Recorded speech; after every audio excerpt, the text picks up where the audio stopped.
Yang pertama di halaman 4 pada hadis yang di atas. An Nabi Hurairah qala Rasulullah sallallahu alaihi wasallam innama ju'ilal imamu liyutamma bihi fa idza kabbara fakabbiru wa idza qara'a fa ansitu wa idza qala ghairil maghdubi alaihim waladdallin faqulu amin wa idza raka'a farka'u wa idza qala sami'allahu liman hamidah faqulu Allahumma rabbana walakal hamdu wa idza sajada fasjudu wa idza shalla jalisan fasallu julusan ajma'ina. Rawahu Ibnu Majah.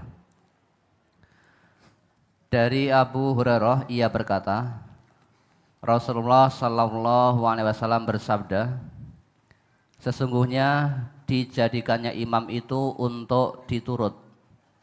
Maka apabila dia bertakbir, bertakbirlah kalian.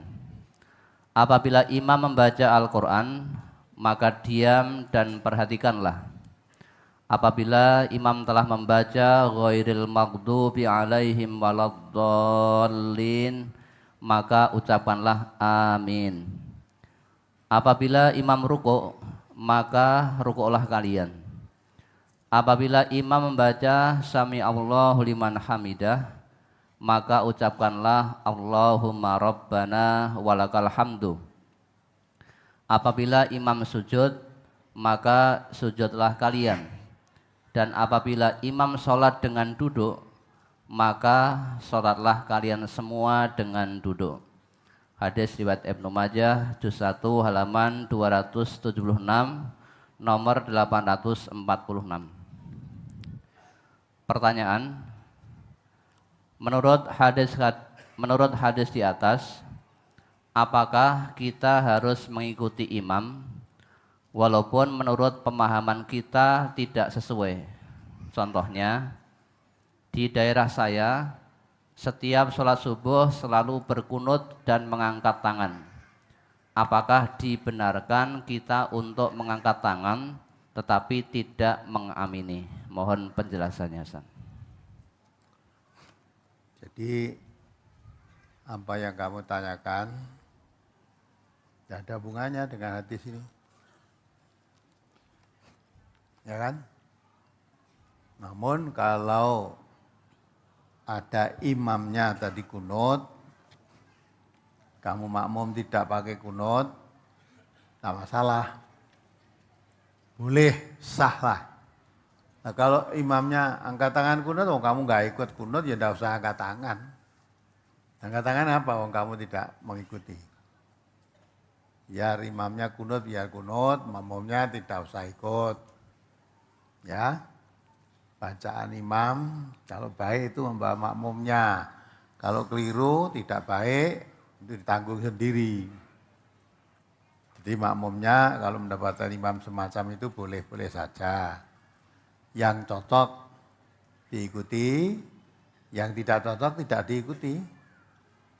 Ya, tadi kan sholat subuh dari awal sampai kan banyak kecocokannya.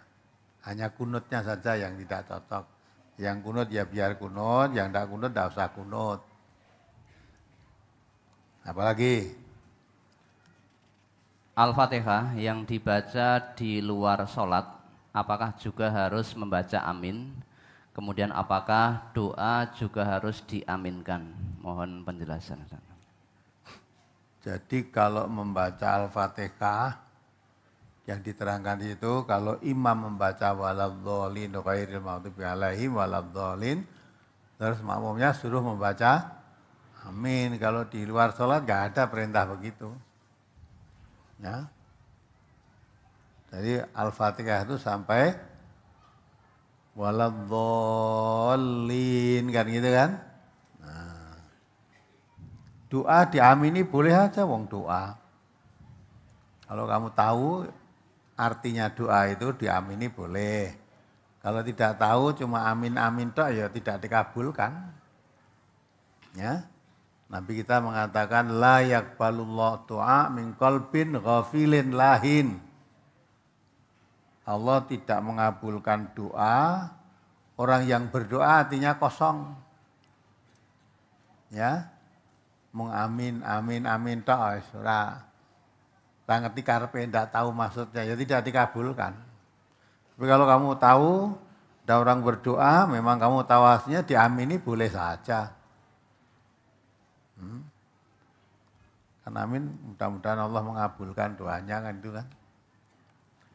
Apalagi Apabila kita makmum masbuk pada rakaat pertama, setelah imam salam, kita harus menambah kekurangan rakaat tersebut, yakni rakaat pertama. Apakah kita harus membaca doa iftitah, ta'awud, al-fatihah, dan surat Ustaz? kalau kamu iftitah itu kan pertama kali, permulaan. Nah kamu sudah rukuk, sujud, sudah itu kok ya enggak usah pakai iftitah. Jadi iftitah itu bacaan pertama kali sesudah takbiratul ihram, Allahu Akbar, baru iftitah. Nah kamu sudah dapat beberapa rakaat gitu kok. Ya, nah kekurangannya untuk kekurangan 1 rakaat tidak usah membaca Fatihah, dan tidak ada tempatnya di situ. Ya, jadi iftitah itu dibaca setelah takbiratul ihram. Ya, permulaan sholat itu Allahu Akbar terus baca iftitah. Nah kalau kamu masbuk, wis rukuk, wis sujud, kurang nambahi rakaat yang kurang, ya tidak perlu pakai iftitah. Dan tidak ada tempat di situ. Apalagi? Pertanyaan yang berkaitan dengan brosur cukup. Ya, alhamdulillah. Tadi udah paham ya. Jadi ada orang, kan ada kan, sholat makmum. Kemudian imamnya tahu-tahu alhamdulillahirabbil alamin. Makmumnya bingung, orang mau coba bismillah itu. Malah ada sah apa tidak ini. Nah, maka orang itu kalau tidak tanpa ilmu kacau. Gitu. Nah, setelah di sini dibuka ilmu semua. Ya. Jadi tadi banyak riwayat kan itu kan bahwa apa itu?